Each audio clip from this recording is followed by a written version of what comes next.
আজকে আমরা সূরা আলে ইমরানের 133 থেকে 136 এই চারটি আয়াত থেকে আলোচনা শুনবো। কয়টি আয়াত? আরো জোরে বলেন কয়টি? এখানে আল্লাহ তাআলা মুত্তাকিদের বৈশিষ্ট্য বলেছেন। মুত্তাকি যারা, তাদের 5টি কোয়ালিটি। কয়টি কোয়ালিটি? আরো জোরে বলেন কয়টি? 5 কোয়ালিটি মুত্তাকিদের।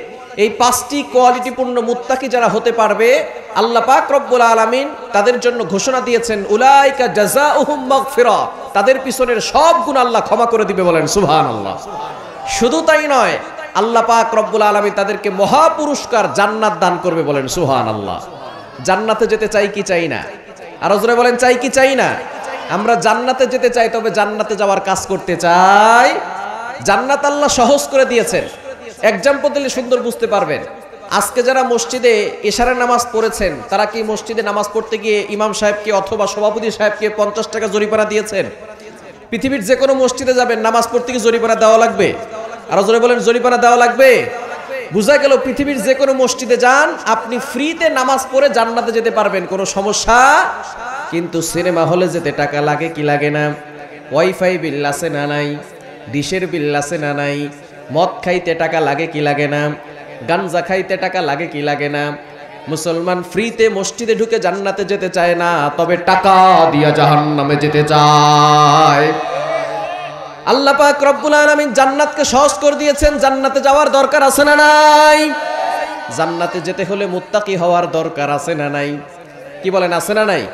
আজকে আমরা মুত্তাকির 5টি বৈশিষ্ট্য শুনবো। কয়টি? শুনে বাড়ি যেতে পারবো তো ইনশাআল্লাহ? 50% আলোচনা শুনে কারা কারা উঠে যাবেন দুহাত তুলে দেখান। দেখছেন, দুই একজন ভুলে ভুলে উঠাইছে। কত পার্সেন্ট শুনবেন? কত পার্সেন্ট? 100%। কারা কারা? লিল্লাহি তাকবীর, লিল্লাহি তাকবীর, লিল্লাহি তাকবীর। আল্লাহ সকলকে কবুল করেন, সকলে বলেন আমিন। আজকে আমরা যে কিতাব থেকে আলোচনা শুনবো, এই কিতাবের নাম কি? আরো জোরে বলেন নাম কি? এই কোরআনে কোনো ভুল আছে? কোনো সংশয় আছে? কোনো মিথ্যা কথা আছে? এই কোরআনে যিনি সবকিছু দিয়েছেন তিনি কে? আল্লাহ নিজেই বলছেন। 7 নম্বর পারার 11 নম্বর পৃষ্ঠার 7 নম্বর লাইন, সূরা আনআমের 38 নম্বর আয়াতে রব্বুল আলামিন বলেন, মা ফাররাতনা ফিল কিতাবি মিন শাই, I have not left anything in the Quran. আমি কোরআনে কোনো কিছু বাকি রাখি নাই। বলেন সুবহানাল্লাহ। কোরআনে আল্লাহ সব কিছু দিয়েছেন। সূরা বাকারা শুরুতে আল্লাহ চ্যালেঞ্জ ছুড়ে দিয়েছেন, দালিকাল কিতাবু লা রাইবা ফি, the book in which there is no doubt. এটা এমন একটা কিতাব যে কিতাবের ভিতরে কোনো সন্দেহ আছে? কোনো সংশয় আছে? সুতরাং সব সমস্যার সমাধান দিতে পারে। এই কোরআনকে আঁকড়ে ধরার দরকার আছে না নাই? আরো জোরে বলেন আছে না নাই? এই কোরআনকে অনেকে পৃথিবী থেকে বিদায় করতে চেয়েছে, তারা কি পেরেছে? এখন অনেক নাস্তিকরা আছে যারা কোরআনের বিরুদ্ধে চলে যায়। অন্য কোনো ধর্মীয় গ্রন্থ নিয়ে তাদের কোনো কথা নাই, শুধু কোরআনের বিরুদ্ধে কথা বলে, এরকম নাস্তিক আছে না নাই? এই সকল নাস্তিকদেরকে বাংলাদেশ থেকে বের করে দিয়ে তাদেরকে হিন্দুস্তানে পাঠাতে হবে। ঠিক কিনা বলেন? নাস্তিকতা নিপাত যাক, দিন ইসলাম জিন্দাবাদ। নাস্তিকতা নিপাত যাক, দিন ইসলাম জিন্দাবাদ। কোটি প্রাণে একই আওয়াজ, খোদাদ্রোহী ছাড় পাবে না, এই বাংলায় ঠাই হবে না। মুসলমানরা জেগেছে আজ, জোর কদমে সামনে চলো, বজ্রকণ্ঠে আওয়াজ তুলো, সবাই মিলে একই সাথে দাও না স্লোগান, নারায়ে তাকবীর, নারায়ে তাকবীর।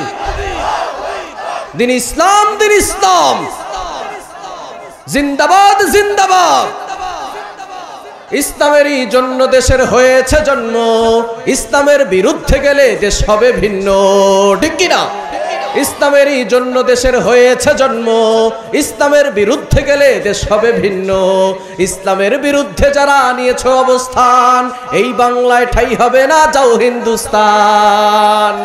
জোর কদমে সামনে চলো, বজ্রকণ্ঠে আওয়াজ তুলো, সবাই মিলে একই তালে দাও না স্লোগান, নারায়ে তাকবীর, নারায়ে তাকবীর। কোরআন সুন্নাহর আলো, নারায়ে তাকবীর। সুতরাং এই সকল নাস্তিকদের থেকে কোরআনকে হেফাজত করার দরকার আছে না নাই? কোরআন হেফাজত করবেন কে? আরো জোরে বলেন কে? আল্লাহ নিজেই বলে দিয়েছেন। কোরআন খুলেন 14 নম্বর পারার 1 নম্বর পৃষ্ঠার 8 নম্বর লাইন, সূরা হিজরের 9 নম্বর আয়াতে রব্বুল আলামিন বলেন, ইন্না নাহনু নাযালনা যিকরা ওয়া ইন্না লাহু লাহাফিজুন। I have sent down the Holy Quran, Allah, I will take care the Holi Quran, I am Allah. এই কোরআন নাজিল করেছে আমি আল্লাহ, এই কোরআন হেফাজত করব আমি আল্লাহ। কোরআন নাজিল করেছেন কে? আরো জোরে বলেন, কোরআন নাজিল করেছেন কে? এই কোরআন হেফাজত করবেন কে? দুনিয়া থেকে এই কোরআনকে কখনো বিদায় করা যাবে? ইংল্যান্ডের পার্লামেন্টে একবার স্পিকার কোরআনকে হাতে নিয়ে বলে, আমরা 250 বছর রাজত্ব কায়েম করেছি, কিন্তু আমরা এই কোরআনের জন্য আমাদের রাজত্ব টিকিয়ে রাখতে পারি না। এই কথা বলে ইংল্যান্ডের পার্লামেন্টে স্পিকার কোরআনকে ডাস্টবিনে নিক্ষেপ করে ফেলে দেয়। বলেন নাউজুবিল্লাহ। জোরে সোরে বলেন না নাউজুবিল্লাহ। এই ঘটনাকে কেন্দ্র করে ভারত উপমহাদেশে 3.5 লক্ষ কোরআনের কপি আগুন দ্বারা জ্বালিয়ে দেওয়া হয়। বলেন নাউজুবিল্লাহ। তখন দিল্লির এক হুজুর ছোট্ট এক হাফেজ বাচ্চাকে নিয়ে তাদের সামনে গিয়ে বলেছিল, ও ইহুদি খ্রিস্টানদের দালাল্লা, তোমরা 3.5 লক্ষ নয় 10 লক্ষ কোরআনের কপি আগুন দ্বারা জ্বালাতে পারো, কিন্তু এই বাচ্চার সিনার মধ্যে যে কোরআন আছে পারলে এই কোরআনকে জ্বালিয়ে দেখাও। কি বলেন? বাচ্চার সিনার মধ্যে যে কোরআন আছে সেগুলোকে জ্বালানো যাবে? আপনাদের এই মাদ্রাসায় যে সকল ছাত্রীরা হাফেজ হচ্ছে, তাদের বুক চিরে কোনো কোরআনের শব্দ কি বের করা যাবে? কোরআনের আয়াত বের করা যাবে? অবশেষে তারা রিপিট করেছে, no, it's completely wrong, because the don't just write down the Holi Quran in printed copy, they memorize the verses of Quran in their one hearts. তারা শুধু কাগজে কোরআন লিখে লিখে ছাপাখানায় ছাপায় না, এরা কোরআন পড়ে পড়ে সিনার মধ্যে ঢুকিয়ে রাখে। ঠিক কি না? তারা ষড়যন্ত্র করে কখনো কোরআনকে পৃথিবী থেকে বিদায় করতে পারবে? সুতরাং আমাদেরকেও যারা কোরআনের বিরোধিতা করে তাদের প্রতিবাদ করার দরকার আছে না নাই? আরো জোরে বলা আছে না নাই? তারা যতই প্রতিবাদ করুক, কোরআন হচ্ছে এমন একটা কিতাব, কেউ কোরআনের বিরোধিতা করে কোরআনের কাছে গ্রেফতার হয়ে মুসলমান হয়ে যায়। বলেন সুবহানাল্লাহ। আবার কেউ কোরআনের বিরোধিতা করে তারা চিরতরে শেষ হয়ে যায়। ঠিক কি না? ডক্টর মরিস বুকাইলি, তিনি এই কোরআনের ভুল ধরতে গিয়ে মুসলমান হয়ে গেছে। গুগলে সার্চ করে দেখবেন ডক্টর মরিস বুকাইলি।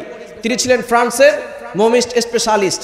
তিনি 1980 সনে আরবে গিয়েছিলেন একটা কনফারেন্সে, এডুকেশন কনফারেন্সে। সেখানে যাওয়ার পরে শুনেছেন আরবের শায়েকরা বলেছে কোরআনে কোনো ভুল নাই। কি বলেন? কোরআনে কোনো ভুল আছে?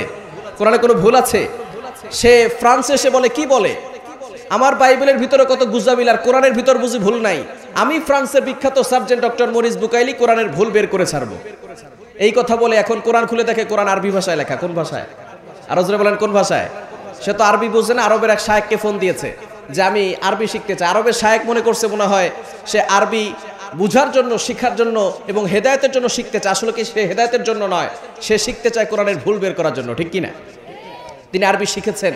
কিছুদিন পরে যখন আরবি শেখা শেষ, এরপরে সে কোরআন খুলে বিসমিল্লাহির রহমানির রহিম থেকে শুরু করে মিনাল জিন্নাতি ওয়ান নাসের সিন পর্যন্ত যাই পড়ে তাই বোঝে, কিন্তু যতই পড়ে ততই অবাক হয়, যতই পড়ে ততই পাগল হয়ে যায়।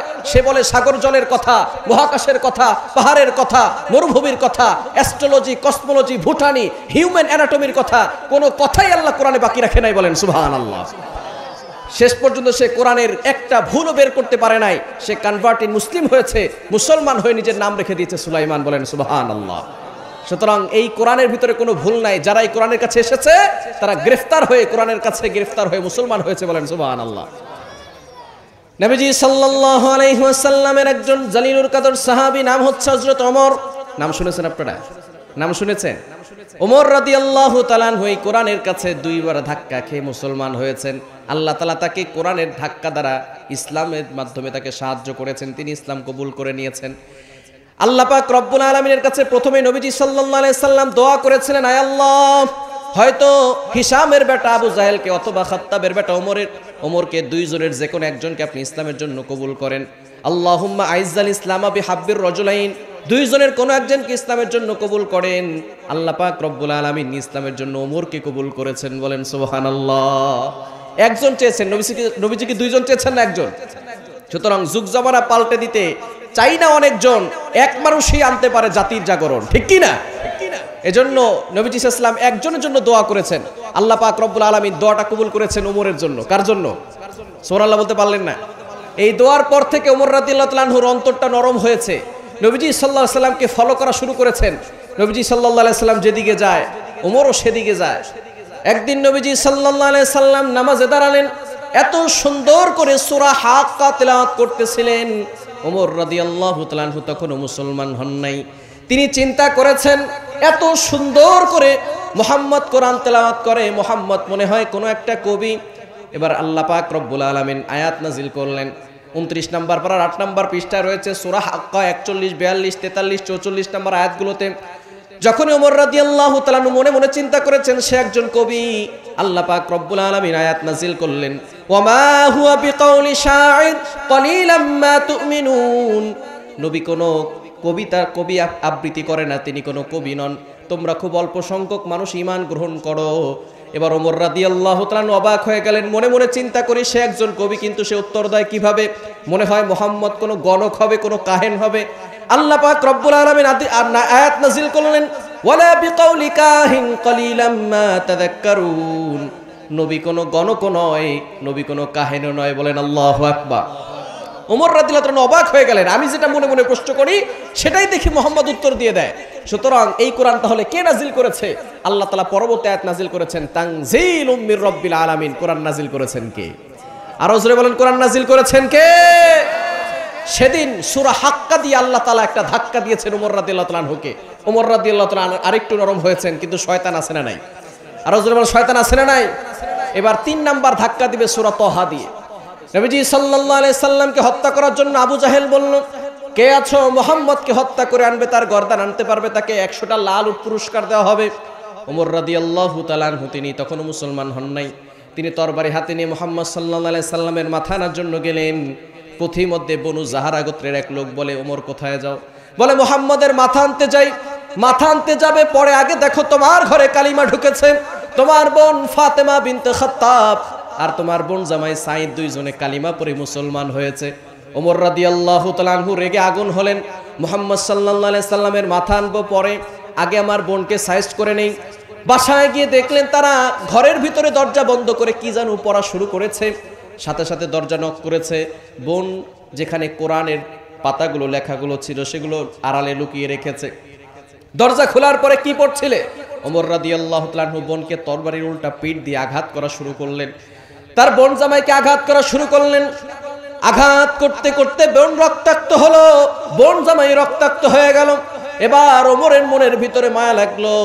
বোনকে বলতেছে, বোন তুমি কি পড়ছিলে একটু বলো। বোন বলতেছে, ভাই তুমি যেই বাবার সন্তান আমিও সেই খাত্তাবের সন্তান, তুমি যদি জেদ ধরতে পারো আমিও জেদ ধরতে পারি, ঠিক কিনা? বোন বলছে, এমন একটা কিতাব পড়ছিলাম যেটা আল্লাহ পাক রব্বুল আলামিন নাজিল করেছেন। বলে কি পড়ছিলে বলো। এবার বোন ভাইকে বলতেছে, ভাই ইন্নাকা নাজাসুন, তুমি তো নাপাক, তুমি যদি এটা পড়তে চাও লা ইয়ামাসসুহু ইল্লাল মুতাহহারুন, এটা স্পর্শ করা যায় না, পবিত্রতা ছাড়া তুমি গোসল করে আসো। ওমর রাদিয়াল্লাহু তাআলা আনহু গোসল করে আসলেন। তার সামনে সূরা তাহা পড়া শুরু করা হলো, তাহা মা আনজালনা আলাইকাল কুরআনা লিতাশকা। এই 3 নাম্বার ধাক্কা আল্লাহ পাক রব্বুল আলামিন সূরা তাহা দিয়ে দিলেন। ওমর রাদিয়াল্লাহু তাআলা আনহু সূরা তাহার ধাক্কা খেয়ে তার অন্তর নরম হয়ে গেল। সাথে সাথে তিনি চিন্তা করলেন, কোরআন সত্য, এটা মিথ্যা কথা হতে পারে না, সুতরাং মুহাম্মদ সত্য, আমি এখনই মুহাম্মদের কাছে যাব। ওমর রাদিয়াল্লাহু তাআলা আনহু তরবারি নিয়ে মুহাম্মদ সাল্লাল্লাহু আলাইহি সাল্লামের কাছে হাজির। হামজা রাদিয়াল্লাহু তাআলা আনহু দাঁড়ালেন, ওমর তুমি কোথায় যাও? নবীজি বললেন, চাচা আপনি সরে যান, আজকে ওমর কাউকে হত্যা করার জন্য আসে নাই। আমি কিছুদিন আগে তাহাজ্জুদে আল্লাহর কাছে দোয়া করেছিলাম, এই দোয়ার ফসল ওমর এসে আজকে কালিমা পড়ে মুসলমান হবে, বলেন সুবহানাল্লাহ। ওমর রাদিয়াল্লাহু তাআলা এসে বলতেছেন, ইয়া রাসূলুল্লাহ, ইয়া হাবিবাল্লাহ, আমি এখনই সাক্ষ্য দিচ্ছি, আশহাদু আল্লা ইলাহা ইল্লাল্লাহ ওয়া আশহাদু আন্না মুহাম্মাদান আবদুহু ওয়া রাসূলুহু, এখনই আমি কালিমা পড়ে মুসলমান হয়ে গেলাম, বলেন সুবহানাল্লাহ। ওমর রাদিয়াল্লাহু তাআলা আনহু তিনি ইসলামকে কবুল করে নিয়েছেন। ইসলামকে কবুল করার পরে নবীজিকে বলতেছেন, ইয়া রাসূলুল্লাহ, আলাসনা আলাল হক, আমরা কি সত্যের উপরে নাই? নবীজি সাল্লাল্লাহু আলাইহি সাল্লাম বলেন, নাম নাহনু আলাল হক, আমরা এই সত্যের উপরে আছি। এবার ওমর রাদিয়াল্লাহু তাআলা বলেন, ইয়া রাসূলুল্লাহ, ইয়া হাবিবাল্লাহ, তাহলে আর লুকিয়ে লুকিয়ে ইসলাম প্রচার হবে কেন? এখন তো মানুষের কাছে প্রকাশ্যে ইসলাম মানুষের কাছে দাওয়াত দেওয়া হবে। নবীজি বললেন, এটা মাক্কি জীবন ওমর, এখানে বেশি প্রকাশ্যভাবে দাওয়াত দেওয়া যাবে না। ওমর রাদিয়াল্লাহু তাআলা বললেন, ইয়া রাসূলুল্লাহ, ইয়া হাবিবাল্লাহ, আমাকে একবার পারমিশন দেন, আমি মক্কার অলিতে গলিতে একবার আল্লাহু আকবার স্লোগান দিতে চাই, বলেন আল্লাহু আকবার। ওমর রাদিয়াল্লাহু তাআলা আনহুকে নবীজি সাল্লাল্লাহু আলাইহি সাল্লাম অনুমতি দিলেন। মাত্র 20 জন সাহাবী নিয়ে ওমর রাদিয়াল্লাহু তাআলা আনহু সামনে অগ্রসর হয়ে আল্লাহু আকবার স্লোগান দিয়ে মক্কার অলিতে গলিতে দাঁড়ালেন। আবু জাহেল এই আল্লাহু আকবার স্লোগান শুনে ঘর থেকে বের হয়েছে, উতবা বের হয়েছে, সাইবা বের হয়েছে। কারা আমাদের এলাকায় আমাদের পারমিশন ছাড়া আল্লাহর স্লোগান দেয়? বের হয়ে দেখে সর্বপ্রথম সামনে ওমর, আল্লাহু আকবার। আবু জাহল আর কোনো কথা বলে না, চুপচাপ দাঁড়িয়ে আছে। ওমর রাদিয়াল্লাহু তাআলা একটা ভাষণ দিলেন, মান আরাদা আন তাসকুলা উম্মুক ইয়াতামা ওয়ালাদুক তারমিলা যাওজাতুহু ফালইয়াসুদ্দানি। কে আছো মায়ের কোলকে খালি করতে চাও? কে আছো সন্তানদেরকে এতিম করতে চাও? কে আছো স্ত্রীকে বিধবা করতে চাও? সাহস থাকলে আমি ওমরের সামনে দাঁড়াও, বলেন আল্লাহু আকবার। সেদিন ওমর রাদিয়াল্লাহু তাআলা আনহু আল্লাহু আকবারের স্লোগান দিয়েছিলেন। সেই আল্লাহু আকবারের স্লোগান এখনো আছে, কিয়ামত পর্যন্ত আল্লাহু আকবারের স্লোগান থাকবে। কোন নাস্তিক আর মুরতাদরা এই আল্লাহু আকবারের স্লোগান বন্ধ করতে পারবে না, ঠিক কিনা বলেন? সেদিন আল্লাহু আকবারের স্লোগান শুনে আবু জাহেলের সবচেয়ে বেশি কষ্ট হয়েছিল। এখনো অনেকে আল্লাহু আকবারের স্লোগান ভালো লাগে না। আল্লাহু আকবারের স্লোগান শুনলে তাদের মাথা ব্যথা শুরু হয়ে যায়, বুকে জ্বলা পড়া শুরু হয়ে যায়। যাদের এখন আল্লাহু আকবারের স্লোগান ভালো লাগে না, বুঝতে হবে তাদের শরীরের ভিতরে আবু জাহেলের ভাইরাস রয়েছে, ঠিক কিনা বলে? সুতরাং আল্লাহু আকবারের স্লোগান চলবে, আল্লাহু আকবারের স্লোগান থাকবে, কেউ পৃথিবী থেকে বিদায় করতে পারবে।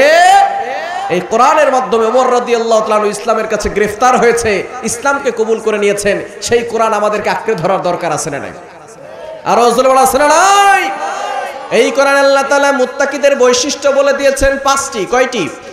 রব্বুল আলামিন বলেন, ওয়াসারিউ ইলা মাগফিরাতিন মির রাব্বিকুম ওয়া জান্নাতিন আরদুহাস সামাওয়াতু ওয়াল আরদ উইদ্দাত লিল মুত্তাকিন।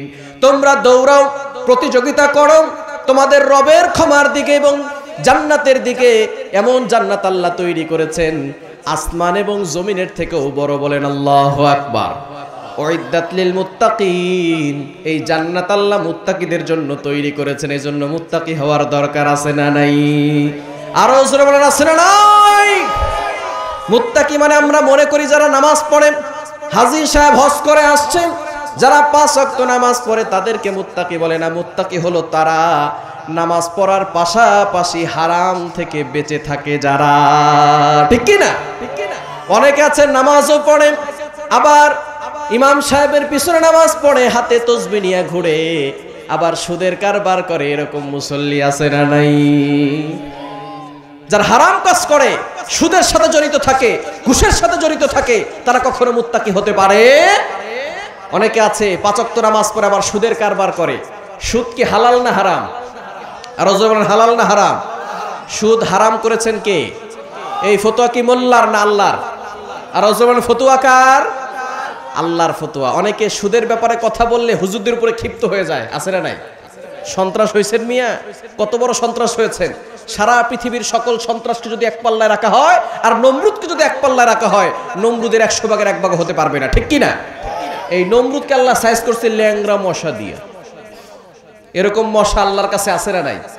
এরকম অসুস্থ মশা আল্লাহর কাছে আছে না নাই? এখন আল্লাহর মশাও লাগে না।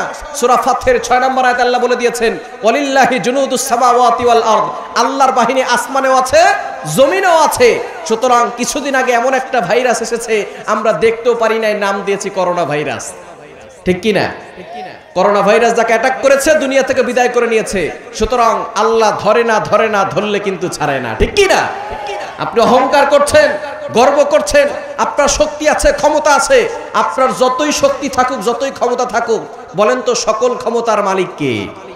আর জোরে বলেন, সকল ক্ষমতার মালিক কে? আমরা ক্ষমতা পেলে আর হুঁশ থাকে না। যে থাকে চেয়ারে সে থাকে গেয়ারে, ঠিক কি না? চেয়ারে বসার পরে আর কোনো হুঁশ নাই।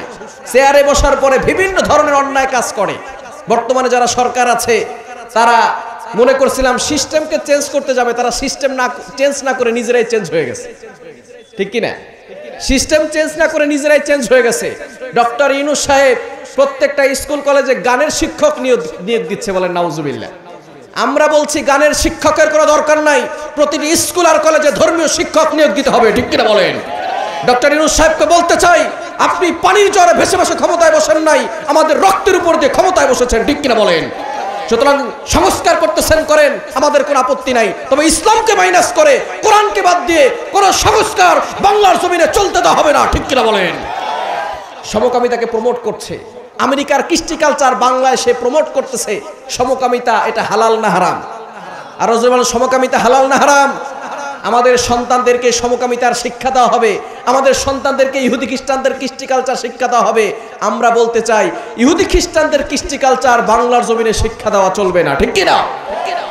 এদেশের গ্রাম বাংলা থেকে শুরু করে নগর বন্দর পর্যন্ত প্রতিটি স্কুলে আর কলেজে শুরু থেকে নিয়ে শেষ পর্যন্ত প্রতিটি ছাত্র ছাত্রীকে রাসূলুল্লাহর জীবনী শিক্ষা দেওয়া বাধ্যতামূলক করতে হবে, ঠিক কিনা বলেন? তাহলে এই সন্তানগুলো আদর্শ সন্তান হবে, ঠিক কিনা? সন্তানদেরকে সঠিক শিক্ষা দিতে হবে। সন্তানও যদি সঠিক শিক্ষা না পায় তাহলে কিন্তু বিপদ সামনে চলে আসবে, ঠিক কিনা? এজন্য আমাদেরকে মুত্তাকি হতে হবে। মুত্তাকি মানে হচ্ছে আল্লাহর ভয় অন্তরে থাকা। যাদের অন্তরে আল্লাহর ভয় আছে তারা হারাম কাজ থেকে বাঁচতে পারে, গুনাহের কাজ থেকে বাঁচতে পারে। যাদের অন্তরে আল্লাহর ভয় আছে তারা কখনো চাঁদাবাজি করতে পারে না, ঠিক কিনা? তারা কখনো টেন্ডারবাজি করতে পারে না।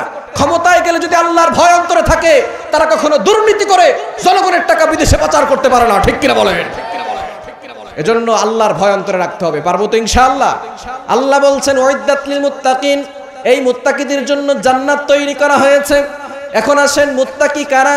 আজকে মুত্তাকি হয়ে বাড়িতে যাব, পারবো তো ইনশাআল্লাহ? পারা যাবে তো ইনশাআল্লাহ? মুত্তাকি হয়ে তারপরে বাড়িতে যাব, থাকবো তো ইনশাআল্লাহ? ওয়াজ বাড়িতে নিয়ে যেতে হবে। আমরা বাংলাদেশের মানুষ অনেক ওয়াজ শুনি কিন্তু আমল করি। দাদার নাতি ওয়াজ শুনতে গেছে, ওয়াজ শুনতে যাওয়ার পরে প্রধান বক্তা বলেছে, দেখেন আমাদের বাংলাদেশে ওয়াজ তো কম হয় না, অনেক ওয়াজ হয় কিন্তু আমরা আমল করি না, ঠিক কিনা? তিনি বলেছেন আমি আপনাদেরকে শেষে একটা নসিহত করে যাই, যেখানেই থাকবেন এই একটা ওয়াজ সারা জীবন মনে রাখবেন, সেটা হলো ফরজ কখনো তরক করা যাবে না। ফরজ কি তরক করা যাবে? কষ্ট হচ্ছে আপনাদের? চলবে তো ইনশাআল্লাহ?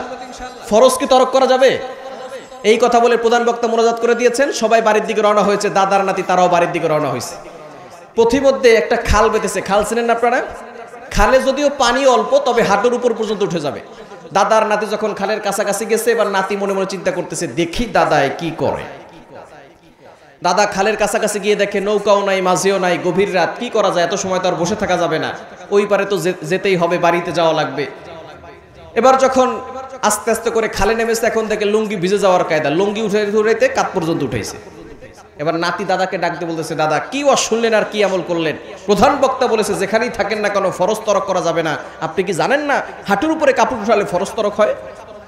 এবার দাদা নাতিকে বলতেছে, কত বছর ওয়াজ শোনো? তোমার বাবা কত বছর ওয়াজ শোনে?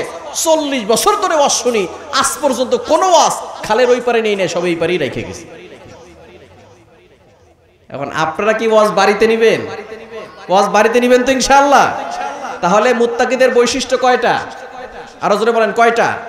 5টা। এই 5টা কোয়ালিটিপূর্ণ মুত্তাকি যারা হতে পারবে, আল্লাহ ঘোষণা দিয়েছেন উলাইকা জাযাউহুম মাগফিরা, তাদের পিছনের সব গুনাহ গুফিরা লাহুম মা তাকাদ্দামা মিন যামবি, all previous sins will be forgive, তাদের পিছনের সব গুনাহ আল্লাহ ক্ষমা করে দিবে, বলেন সুবহানাল্লাহ। এবং দ্বিতীয় নাম্বার পুরস্কার, তাদেরকে আল্লাহ জান্নাত দিবেন। জান্নাত পেতে হলে মুত্তাকি হওয়ার দরকার আছে না নাই? 1 নাম্বার মুত্তাকিদের বৈশিষ্ট্য, রব্বুল আলামিন বলেন আল্লাযীনা ইউনফিকুনা ফিস সাররাই ওয়াদ দাররা, যারা সুখে দুঃখে একজনের জন্য দান করে, তিনি কে? আওয়াজ দিয়ে বলেন, তিনি কে? দান করার দরকার আছে না নাই? আরো জোরে বলেন, দান করার দরকার আছে না নাই? আমরা অনেকে দান করি না, এরকম লোক সমাজে আছে না নাই? দান করবেন, আল্লাহর জন্য খরচ করবেন। মুত্তাকিদের বৈশিষ্ট্য বর্ণনা করতে গিয়ে আল্লাহ তাআলা এখানে সর্বপ্রথম যেটা বলেছেন সেটা হচ্ছে সুখে আছেন, কষ্টে আছেন, আল্লাহর জন্য খরচ করবেন। কারণ যারা আল্লাহর জন্য ডোনেশন করে, দান করে, আল্লাহ তাআলা তাদের সম্পদ আরো বাড়িয়ে দেন। সুবহানাল্লাহ, বাসায় গিয়ে বলেন, একটু জোরে সোরে বলেন না সুবহানাল্লাহ। যখন কোনো ব্যক্তি আল্লাহর জন্য খরচ করে, as-সাদাকাতু তাদুররুল বালা, donation protect from all accident, সকল বিপদ আপদ থেকে আল্লাহ তাদেরকে হেফাজত করেন, বলেন সুবহানাল্লাহ। এজন্য আল্লাহর জন্য খরচ করার দরকার আছে না নাই? আল্লাহর জন্য খরচ করলে আল্লাহ তাআলা মহা বিপদ থেকে আপনাকে মুক্তি করবেন, হেফাজত করবেন। শুধু তাই নয়, আল্লাহ আপনার সম্পদের হেফাজত করবেন, আল্লাহ তাআলা আপনাকে সুখ শান্তি দান করবে, বলেন সুবহানাল্লাহ। আল্লাহর জন্য দান করতে পারবো তো ইনশাআল্লাহ? পারা যাবে তো ইনশাআল্লাহ? এক জালেম বাদশা ছিল, তারিখ ইবনে জারির আত-তাবারিতে ঘটনাটি এসেছে। এক জালেম বাদশা, সে আল্লাহকে মানে না, সে নিজেকেই খোদা বলে দাবি করে এবং দেব দেবতার পূজা করে, কিন্তু আল্লাহকে কখনো মানে।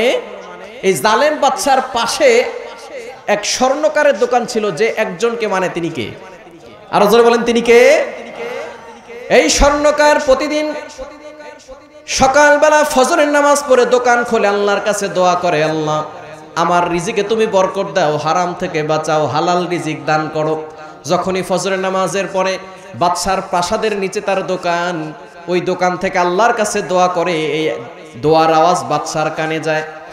বাদশা মনে মনে চিন্তা করছে, আমি যেখানে খোদা সেখানে আমার প্রাসাদের পাশে এক স্বর্ণকার আরেকজন খোদাকে ডাকে, এই স্বর্ণকারকে পৃথিবীতে রাখা যাবে না, দুনিয়া থেকে বিদায় করতে হবে। সেনাপতি দিয়ে পাঠিয়েছে, খবরদার তাকে নিষেধ করো সে যেন আল্লাহকে না ডাকে। সেনাপতি যখন এসেছে, যাদের অন্তরে আল্লাহর ভয় আছে, আল্লাহর মহব্বত আছে, তাদেরকে যত বেশি নিষেধ করে তত বেশি ঈমান বাড়ে, ঠিক কিনা? সেনাপতি এসে বলতেছে, খবরদার তুমি আর আল্লাহকে ডাকতে পারবে না। এবার সে বলতেছে, যতদিন এ দেহে প্রাণ আছে ততদিন পর্যন্ত আল্লাহর নাম কখনো বন্ধ হবে না। আল্লাহু আকবার। অনেকে আমাদের মুখ থেকে আল্লাহু আকবার স্লোগান বন্ধ করতে চায়, আমরা তাদেরকে স্পষ্ট ঘোষণা দিতে চাই, যতদিন আমাদের দেহে প্রাণ থাকবে ততদিন আমাদের মুখ থেকে আল্লাহু আকবার স্লোগানকে বন্ধ করতে পারবে না, ঠিক কি না? স্বর্ণকার বলতেছে, আমার জীবন যদি চলে যায় যাক, তারপর আল্লাহর নাম কখন উচ্চারণ করা বন্ধ করব না। সেনাপতি যখন চলে গেছে, বাদশাকে বলতেছে, বাদশা জাহাপনা, তার ঈমান অনেক শক্ত, আল্লাহর প্রতি ঈমান অনেক বেশি, তাকে কিন্তু যাই তাই ভাবে তাকে ঠকানো যাবে না, কি করা যায়? এবার বাদশা একটা প্ল্যান করেছে, পরিকল্পনা করেছে কিভাবে তাকে দুনিয়া থেকে বিদায় করা যায়। পরের দিন সকালবেলা বাদশা তার হাতে একটা স্বর্ণের ভিআইপি আংটি আছে, আংটি নিয়ে স্বর্ণকারের দোকানে গেল। যাওয়ার পরে বলতেছেন, স্বর্ণকার আমাকে এরকম একটা নকল আংটি বানিয়ে দিতে হবে, ভিআইপি আংটিটা কোথাও গেলে, ভিআইপি জায়গায় গেলে পরবো, আর নকল আংটিটা আমি বাসায় বসে পরবো, প্রাসাদে বসে পরবো। স্বর্ণকার বলছে, ঠিক আছে, কোনো সমস্যা নাই, আংটি বানিয়ে দেওয়া যাবে। আংটি একটা বক্সের ভিতরে ঢুকিয়ে যখন স্বর্ণকারকে দিল, স্বর্ণকার সেটা ডেস্কের উপরে রেখে দিল। এবার বাদশা বলতেছে, বাবা তুমি আমাকে একটু পানি খাওয়াও। স্বর্ণকার যখন ঘরে গেল পানি আনার জন্য, এমন সময় বাদশা সেই বক্স থেকে আংটিটা বের করে পকেটে রেখে দিয়েছে, বক্সটা ডেস্কের উপরে রেখে দিয়েছে। বলেন তো আংটি কার কাছে? স্বর্ণকার যখনই পানি নিয়ে আসলো, বাদশা বলে, পানি আর খেতে হবে না, পানি তৃষ্ণা চলে গেছে। তবে খবরদার স্বর্ণকার, ভালো করে শোনো, আমার ভিআইপি আংটি যদি 5 দিন পরে নকল একটা আংটি বানিয়ে দিতে না পারো, আংটি যদি হারিয়ে যায় তাহলে কিন্তু তোমার গর্দান উড়িয়ে ফেলবো। বলেন তো আংটি কি বক্সে আছে নাকি বাদশার পকেটে? এবার স্বর্ণকার সেই বক্সটাকে না দেখেই ডেস্কের ভিতরে রেখে দিয়েছে। বাদশার আংটি খুব সাবধানে রেখে দিয়েছে। বাদশা ওয়ার্নিং দিয়ে গেছে 5 দিন পরে স্বর্ণকারের কাছ থেকে আংটি নিবে, আংটি না দিতে পারলেই তার গর্দান শরীর থেকে উড়িয়ে দেওয়া হবে। এই কথা বলে বাদশা যখন চলে গেল, রাতের বেলা স্বর্ণকার সেই আংটিটা বাসায় নিয়ে গেল, বিবির কাছে গিয়ে বলল, বিবি দেখো স্বর্ণের আংটি, খবরদার সাবধান যেন না হারায়। বাদশা আমাকে বলে দিয়েছে, এই আংটি হারালে কিন্তু আমাকে দুনিয়া থেকে বিদায় করে দিবে, 5 দিনের ভিতরে নকল একটা আংটি তৈরি করে দিতে হবে। বিবির মনের ভিতরে আগ্রহ জাগলো, বাদশার আংটি কতটা সুন্দর হবে। সে যখন বক্স খুলেছে, বক্স খোলার পরে দেখে কোনো আংটি নাই। আংটি কি আছে? কি বলেন, আংটি কি আছে? বিবি যখন বলেছে এখানে তো কোনো আংটি নাই, সাথে সাথে স্বর্ণকারের মাথায় কেমন যেন আসমান ভেঙে পড়লো। বাদশার আংটি যদি 5 দিনের ভিতরে না দিতে পারে তাহলে তো আমি শেষ, আমাকে আর দুনিয়াতে কেউ বাঁচায় রাখতে পারবে না, কি করা যায়? কঠিন বিপদে পড়ে গেলাম। সাথে সাথে কান্না শুরু করেছে, সেজদায় গিয়ে আল্লাহকে বলেছে, আল্লাহ আমি তো বিপদে পড়ে গেলাম, এই বিপদ থেকে আল্লাহ তুমি ছাড়া কেউ আমাকে রক্ষা করতে পারবে না। পরের দিন সকালবেলা শুধু কান্না করে, দোকান আর খোলে না। 2 নাম্বার দিন চলে আসে, দোকান খোলে না। 3 নাম্বার দিন হয়ে গেছে, দোকান খোলে না। এদিকে বাদশা মনে মনে বলতেছে, স্বর্ণকার আংটি পাচ্ছে না, তার মানে স্বর্ণকার আর দোকান খুলবে না, আল্লাহর নাম নেবে না। 5 দিনের পরে ওই স্বর্ণকারের মাথা আমি তার শরীর থেকে আলাদা করব। বাদশা মনে মনে খুশি, কিন্তু এদিকে স্বর্ণকার রবের কাছে চাচ্ছেন, আল্লাহ তুমি চাইলে হেফাজত করতে পারো, তুমি চাইলে কঠিন বিপদ থেকেও হেফাজত করতে পারো। আল্লাহ তুমি আমাকে মুক্তি দাও, এই বিপদ থেকে তুমি আমাকে হেফাজত করো। আল্লাহর কাছে শুধু দোয়া করতেছে, কান্না করতে করতে চোখের পানি শেষ হয়ে গেছে, চোখ থেকে রক্ত পড়া শুরু হয়েছে, তারপরও আল্লাহর কাছে কান্না থামায় না। 3 দিন পরে মনে করেছে, আল্লাহ আমার তো আর বিপদ থেকে বাঁচার কোনো উপায় নাই। স্ত্রীকে বলল, স্ত্রী শেষ সময়ে আমি কিছু করতে চাই, তোমার কাছে যে টাকা পয়সা আছে কিছু টাকা পয়সা দাও, আগামীকাল 4র্থ দিন, তারপরে 5ম দিন, আগামীকাল আমি বড় একটা মাছ কিনতে চাই, ওই মাছটা কিনে নিজে কিছু খাবো, আর এতিম যে অসহায় বাচ্চা আছে তাদেরকে কিছু খাওয়াবো, আর কিছু আল্লাহর জন্য দান করে দিব, কেননা যারা দান করে তাদেরকে বিপদ থেকে হেফাজত করেন কে? আরো জোরে বলেন কে? স্বর্ণকার যেই কথা সেই কাজ। পরের দিন যখন বাজারে গিয়েছে, বাজার থেকে বড় একটা মাছ কিনেছে, কিছু অসহায় এতিম বাচ্চাদেরকে দাওয়াত দিয়েছে, বাকি যেই টাকা ছিল আল্লাহর জন্য দান করে দিয়েছে। তার বিশ্বাস, দান করলে আল্লাহ বিপদ থেকে হেফাজত করবে। এই মাছ নিয়ে যখন ঘরে আসলো, এবার স্ত্রী যখন বিসমিল্লাহ বলে মাছ কাটলো, কাটার সাথে সাথে ভিতর থেকে ধবধবে একটা আংটি বের হয়ে গেছে। বলেন আল্লাহু আকবার। স্ত্রী বলল, আংটি কোত্থেকে আসলো? স্বর্ণকারকে ডাক দিয়েছে, দেখো তো আংটিটা কিসের? আংটি যখনই দেখলো, দেখে বাদশা যে আংটি দিয়েছিল সেই আংটি মাছের পেটে আল্লাহ তার ঘরে পৌঁছে দিয়েছে। বলেন আল্লাহু আকবার। স্বর্ণকার সেজদায় পড়ে গেল, আল্লাহকে ডাকতে থাকলো, আল্লাহ তুমি চাইলে বিপদ থেকে হেফাজত করতে পারো। বাচ্চার আংটি কোথায়? বক্সের ভিতরে ছিল। কোথায়? আমি হারিয়ে ফেললাম। আবার তুমি মাছের পেটের ভিতরে করে আমার ঘরে পৌঁছে দিয়েছো। আল্লাহ তুমি চাইলে সব কিছু করতে পারো। আল্লাহ তুমি আমাকে বিপদ থেকে উদ্ধার করেছো। জীবনে যতদিন বাঁচবো ততদিন তোমার শুকরিয়া আদায় করব। বলেন আল্লাহু আকবার। এবার 3 নাম্বার দিন রাতের বেলা সে আংটি ভালো করে করলো। 4র্থতম দিনে সে ভালো করে আংটিটাকে নকল একটা আংটি বানালো। 5ম দিনে সকালবেলা ফজরের নামাজ পড়ে দোকান খুলে আবার আল্লাহর কাছে দুহাত তুলে বলতেছে, আল্লাহ আমাকে হালাল পথে চালাও, হারাম থেকে বাঁচাও, আমার রিজিকে বরকত দাও। যখনই আল্লাহর কাছে দোয়া করতেছে তখনই দোয়ার আওয়াজ বাদশার কানে। বাদশা তো রেগে আগুন হয়ে গেছে, 4 দিন ধরে কোনো কথা নাই। 5ম দিনের মাথায় আবারও দোকান খুলেছে, আজকে তো তার গর্দান উড়িয়ে দিব। কেননা বাদশা জানে আংটি তার কাছে নাই, আংটি সে নিজে নিয়ে আসছে। এবার বাদশা তরবারি হাতে নিয়ে তার কাছে গিয়েছে, বলে আমার নকল আংটি দেখাও। নকল আংটি বের করে দিল। বাদশা অবাক হয়ে গেল, তুমি কি একবার আংটি দেখেই কি নকল আংটি বানাতে পারো নাকি? বলে না না, আমি আংটি দেখেই বানিয়েছি। তাহলে অরিজিনাল আংটি দাও। সাথে সাথে স্বর্ণকার সেই বক্সটা বাচ্চার হাতে দিল। বলেন আল্লাহু আকবার। বাচ্চা যখনই বক্স খুলেছে দেখে সেখানে অরিজিনাল আংটি। বাচ্চা অবাক হয়ে গেল, কিভাবে এই আংটি পেলে? বলে আমি যখন এই আংটি হারিয়ে ফেললাম, কোথায় আংটি চলে গেল আমি জানি না, তবে আমার একজন রব আছে, রবের কাছে দোয়া করেছি, রবের জন্য আমি আল্লাহর জন্য খরচ করেছি। আল্লাহ পাক রব্বুল আলামিন একটা মাছের পেটের ভিতরে ঢুকিয়ে সেই মাছ আমার ঘরে পৌঁছে দিয়ে আমাকে আংটির ব্যবস্থা করে দিয়েছে। বলেন সুবহানাল্লাহ। এবার বাদশা বলা শুরু করেছে, এই আংটি আমি তোমাকে দিয়েছিলাম না, আংটি আমার পকেটে রেখেছিলাম। আমি আংটি প্রাসাদেও নেই নাই, হয়তো কেউ তোমাকে দয়া করে আংটি ফেরত দিতে পারে, আমার সেনাপতি তোমাকে দিতে পারে, অথবা আমার রানী তোমাকে দিতে পারে। এই জন্য আংটি আমি সাগরের মাঝখানে ফেলে দিয়ে আসছি, যাতে করে কোনোভাবেই তোমার কাছে না আসে। আমি 5 দিনের মাথায় তোমাকে দুনিয়া থেকে বিদায় করতে পারি। তবে তোমার আল্লাহ এতটা শক্তিশালী, তোমার আল্লাহ তোমাদের কথা এমনভাবে শুনে আমি যে আংটি সাগরে ফেলে দিয়ে আসছি, সেই আংটি আল্লাহ মাছের পেটের ভিতরে ঢুকাইয়া তোমার ঘরে পৌঁছে দিয়ে তোমার কাছে আংটি দিয়েছে। সুতরাং আজকে থেকে আমি বিশ্বাস করলাম আল্লাহ এক, আল্লাহ সত্য। এখনই আমি কালিমা পড়ে মুসলমান হয়ে গেলাম। বলেন সুবহানাল্লাহ।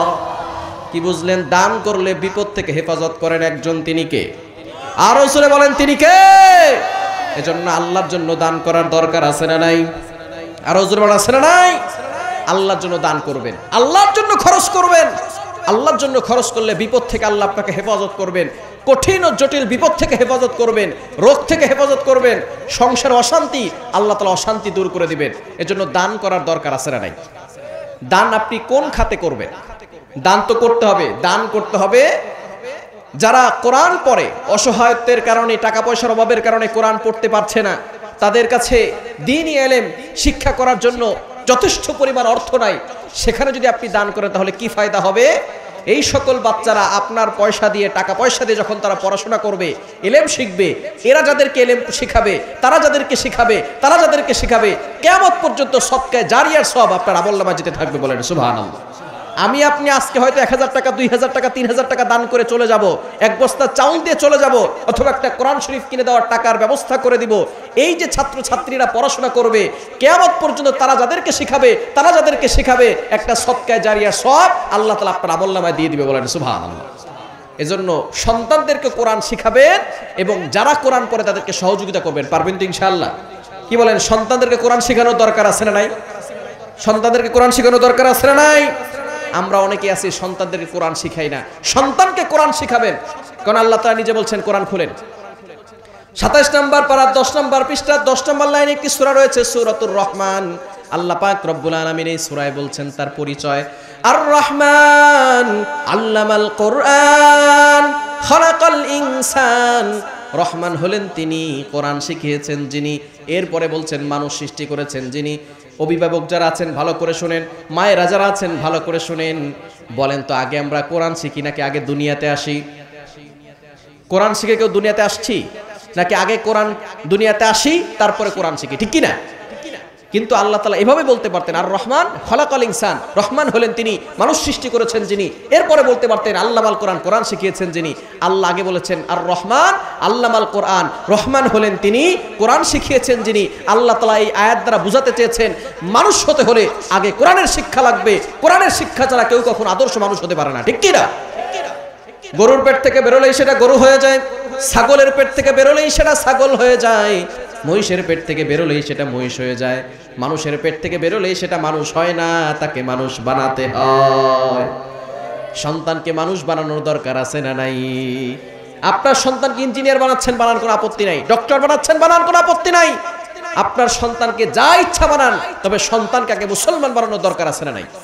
আমাদের ডক্টর দরকার, ইঞ্জিনিয়ার দরকার, পাইলট দরকার, সবকিছু আমাদের দরকার। তবে সন্তানকে আগে ধর্মীয় শিক্ষা দিয়ে, তাকে সুশিক্ষা দিয়ে তাকে মুসলমান বানাতে হবে। যদি সন্তানকে সুশিক্ষা না দেন, শুধু উচ্চ শিক্ষা দেন, সুশিক্ষা না থাকলে, ধর্মীয় শিক্ষা না থাকলে, এই সন্তান যত বড় শিক্ষিত হবে তত বড় দুর্নীতিবাজ হবে। ঠিক কিনা বলে? সন্তানকে ধর্মীয় শিক্ষা দিবেন না, কোরআনের শিক্ষা দিবেন না, ভালো করে শুনে রাখেন, এই সন্তান বড় হয়ে আপনাকে ঘাড় ধাক্কা দিয়ে ঘর থেকে বের করে দিবে। অনেক বলে হুজুর সন্তান কথা শুনে না, ধর্মীয় শিক্ষা আপনি দেন নাই, এখন সন্তান কথা শুনবে কেন? কোরআনের শিক্ষা তাকে দেন না। আল্লাহ নিজে বলে দিয়েছেন সন্তানকে মানুষ বানাতে হলে, আদর্শ মানুষ বানাতে হলে তাকে আগে কোরআনের শিক্ষা দেওয়া লাগবে। শুধু মানুষ হলেই সে মানুষ হয়ে যায় না, মানুষের পেটে জন্ম নিলে সে মানুষ হয় না। আবু জাহেল মানুষ ছিল, তবে এটা কি আসল মানুষ নাকি নকল মানুষ? এই মানুষ আল্লাহ পাক রব্বুল আলামিনের জান্নাতে যাবে না জাহান্নামে যাবে? ফেরাউন জান্নাতি না জাহান্নামী? কি বলেন, ফেরাউন জান্নাতি না জাহান্নামী? নমরুদ জান্নাতি না জাহান্নামী? আবু জাহেল জান্নাতি না জাহান্নামী? উতবা সাইবা জান্নাতি না জাহান্নামী? কিন্তু আবু বকর সিদ্দিক রাদিয়াল্লাহু তাআলা আনহু কোরআনকে আঁকড়ে ধরছেন, জাহান্নামী না জান্নাতি? ওমর রাদিয়াল্লাহু তাআলা আনহু কোরআনকে আঁকড়ে ধরছেন, জাহান্নামী না জান্নাতি? ওসমান রাদিয়াল্লাহু তাআলা আনহু কোরআনকে আঁকড়ে ধরছেন, জাহান্নামী না জান্নাতি? আপনার সন্তানকে যদি কোরআন শিক্ষা দেন, আবু বকর ওমরের মতো জান্নাতে যাবে। আর সন্তানকে যদি কোরআন শিক্ষা না দেন, নমরুদ আর ফেরাউনের মতো জাহান্নামে যাবে। ঠিক কি না? এজন্য সন্তানকে কোরআনের শিক্ষা দিবেন।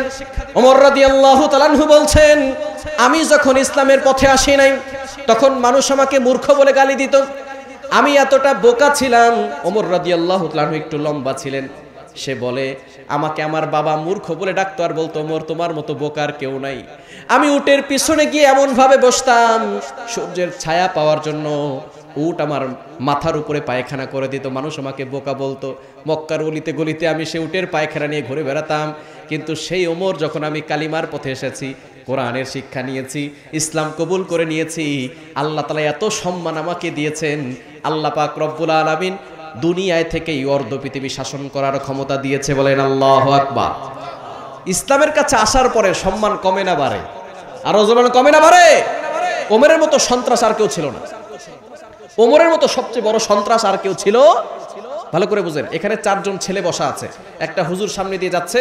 একজন বলতেছে হুজুরের পাঞ্জাবি খুলে কে আনতে পারবে? একজন বলতেছে ভাই আর যাই করি আর না করি হুজুরের পাঞ্জাবি খুলতে পারবো না, কারণ হুজুররা কাল লোক, আল্লাহর লোক। ঠিক না? আর একজন বলতেছে না ভাই 1000 বার মাফ চাই, হুজুরদের পাঞ্জাবি খুলতে পারবো না। গাঁজা খাইতে পারি, মদ খাইতে পারি, কিন্তু হুজুরদের পাঞ্জাবি খুলতে পারবো। আর একজন বলতেছে দূর বেটা, হুজুরদেরকে কেউ দেখতে পারে না, হুজুরের পাঞ্জাবি খুলে কয় টাকা দিবি বল? বলতে 4 জনের ভিতরে সবচেয়ে শয়তান কে? সে পাঞ্জাবি খুলে আনবে। ঠিক কিনা? আবু জাহেল অফার করেছে, কে পারবা মুহাম্মদের মাথা আনতে? উদ্বা বলে 1000 বার মাফ চাই, মুহাম্মদের মাথা আনতে পারবো না। সাইবা বলে 1000 না 1,00,000 বার মাফ চাই। আব্দুল্লাহর ছেলে মুহাম্মদকে দেখেছি, সে যেটা বলে সেটা সত্য হয়, সে বদদুয়া দিলে সেটা গায়ে লেগে যাবে। উদ্বা সাইবা কেউ রাজি হয় নাই। ওমর তখন এত বড় সন্ত্রাস ছিল যে সে মুহাম্মদের মাথা আনার জন্য গিয়েছে। সে ওমর রাদিয়াল্লাহু তাআলা আনহু যখন ইসলামের ছায়াতলে এসেছে, তখন দুনিয়া থেকেই জান্নাতের গ্যারান্টি পেয়েছে। বলেন সুবহানাল্লাহ। এত বড় সন্ত্রাস, সে যখন ইসলামকে কবুল করে নিয়েছে, কোরআনের ছায়াতলে এসেছে, সম্মান কমেছে নাকি বেড়েছে? আর জোরে কমছে না বাড়ছে? নবীজি সাল্লাল্লাহু আলাইহি সাল্লাম একবার মেরাজে গেলেন, জান্নাতে তিনি একটা প্রাসাদ দেখলেন। এত সুন্দর একটা প্রাসাদ দেখে নবীজি মনে করলেন এটা মনে হয় তার জন্য বানানো হয়েছে। ফেরেশতাদেরকে জিজ্ঞেস করলেন, এই জান্নাতে ঢুকতে চাই, জিবরাইল সাল্লাম বলেন, ইয়া রাসূলুল্লাহ, ইয়া হাবিবাল্লাহ, এই জান্নাত তো একজন কুরাইশের জন্য তৈরি করেছে। নবীজি বললেন, আনা কুরাইশুন, আমিই তো কুরাইশি। জিবরাইল আলাইহিস সালাম বলেন, ইয়া রাসূলুল্লাহ, ইয়া হাবিবাল্লাহ, না না, একজন আরবীর জন্য তৈরি করা হয়েছে। নবীজি বলেন, আনা আরবী, আমি তো আরবী। এবার জিবরাইল আলাইহিস সালাম বলেন, ইয়া রাসূলুল্লাহ, ইয়া হাবিবাল্লাহ, না না, একজন যুবকের জন্য তৈরি করা হয়েছে।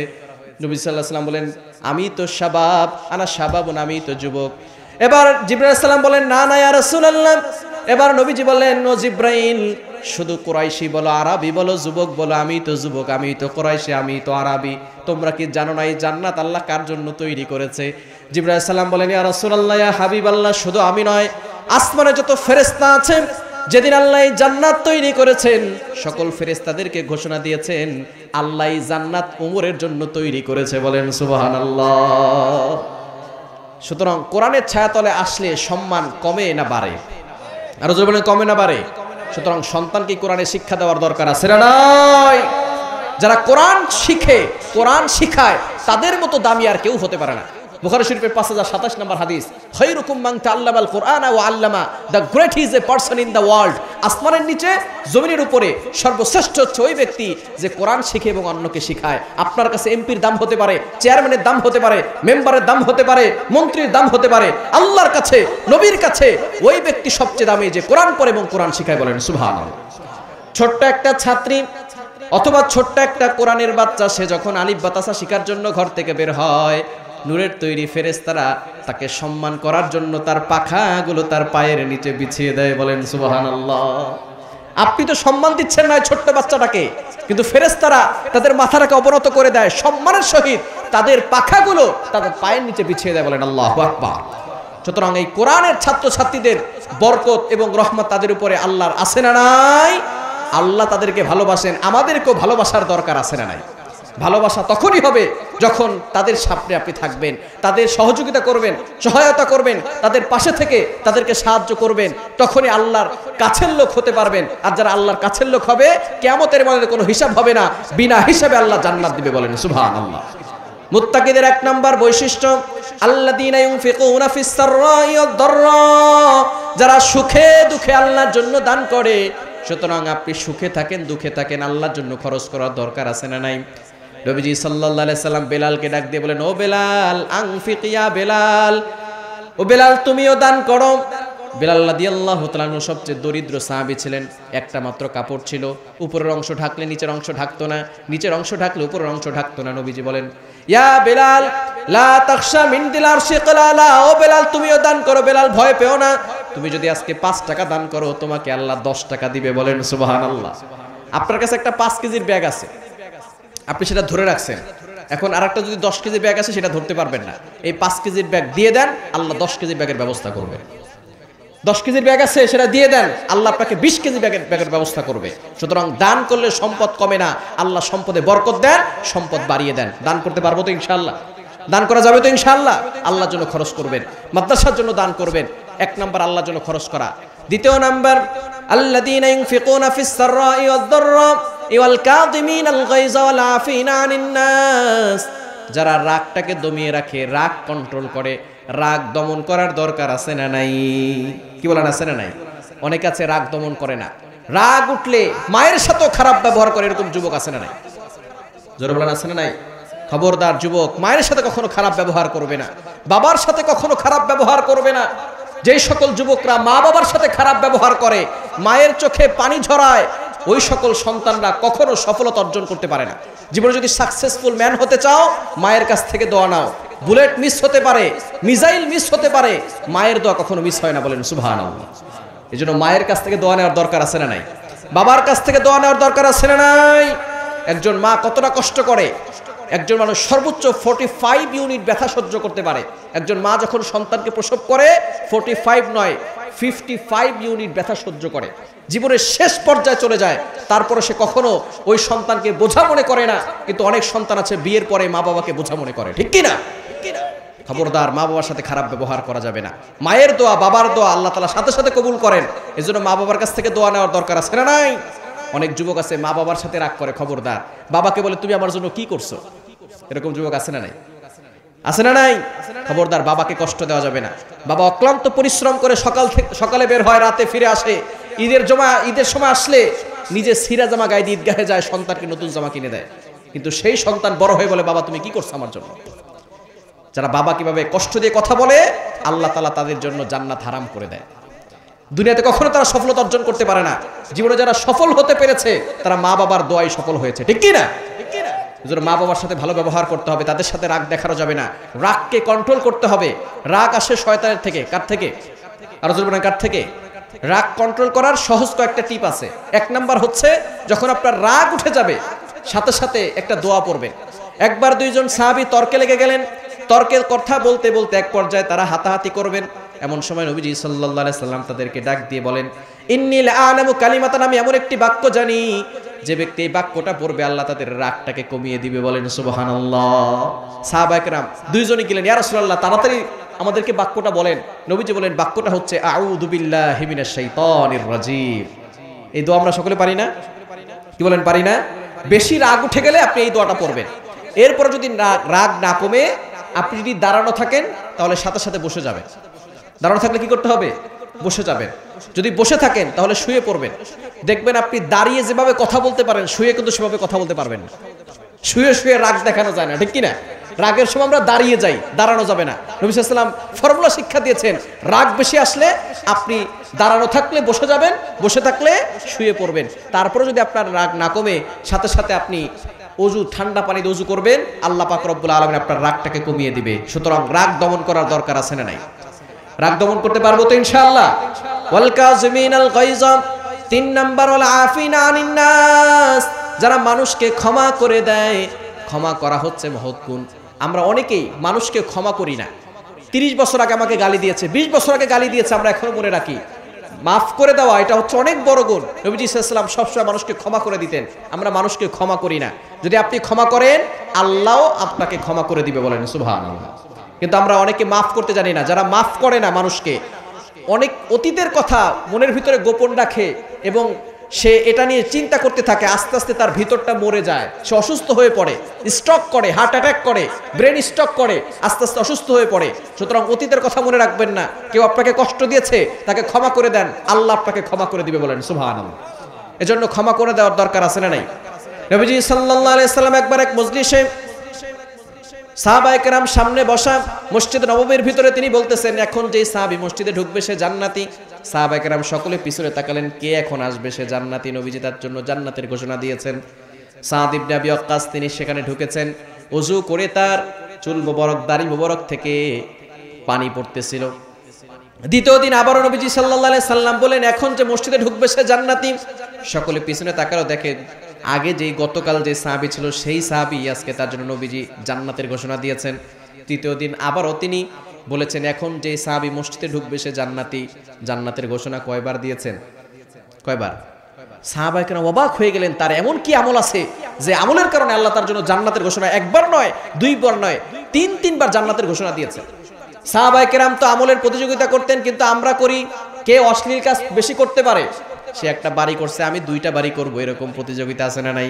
কিন্তু সাহাবায়ে কেরাম প্রতিযোগিতা করতেন। কেউ যদি তাহাজ্জুদ নামাজ 8 রাকাত পড়ে, তিনি পড়তেন 16 রাকাত।